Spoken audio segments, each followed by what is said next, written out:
danna subscribe, sannan sai ku danna mana alamar ƙararrawa domin samun sababbin shirye-shiryenmu a kan lokaci da zarar mun ɗora. Assalamu alaikum warahmatullahi ta'ala barakatuh. Barkanku da zuwa wannan channel ta mai albarka. Idan kai sabon zuwa ne muna roƙonka da ka taimaka ka danna mana alamar subscribe, sannan ka danna mana alamar ƙararrawa domin samun sabbin shirye-shiryenmu a kan lokaci da zarar mun ɗora. Tsarabar da muka kawo muku ita a yau tsaraba ce ga mata kaɗai. Gyara kanki kashi na biyu. Magungunan da ke ƙara mace ni'ima. A samu sassaƙen ɓaure sai a dafa shi a zuba ruwa da yawa. Idan ya tafasa sai a cire sassan, kana ɗebi zuma da kanumfari da citta da kuma mazarƙwaila sai a zuba a mai da su saman wuta har sai sun gauraye sai a sauke a tace a rinka shan ruwa. Na biyu, a samu kankana kamar rabin ƙwallo ƙarami sai a markaɗe ta a blender sai a zuba garin riɗi a ciki kamar cokali bakwai sai a zuba madara da kuma zuma a ciki, kana a matse ruwan sai a sha kamar sau 2 a rana. Wannan haɗin mai gida ma zai iya sha idan yana so.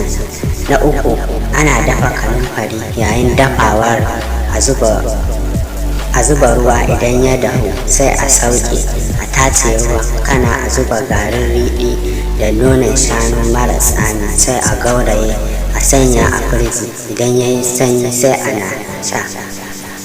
Na hudu, wannan haɗin ma yana da muhimmanci. Za a iya kankana a yanka a haɗa har da 'ya'ya sai a yanka kokumba ita ma dukkanta, kana a cire 'ya'yan da bayanta sai a yanka tumatir shi ma kaɗan a matse ruwan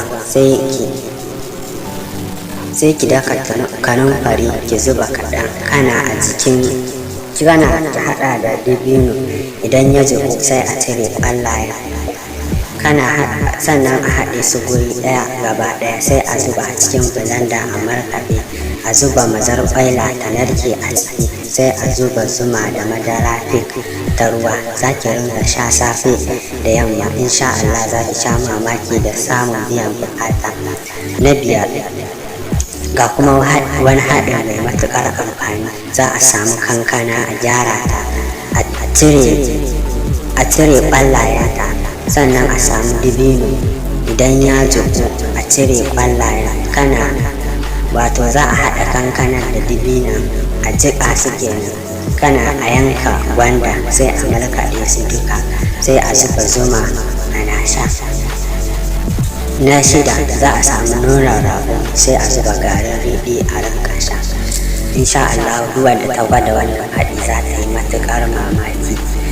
Mun gode. Ƙarshen wannan kenan, sai kun ji mu a fita na gaba.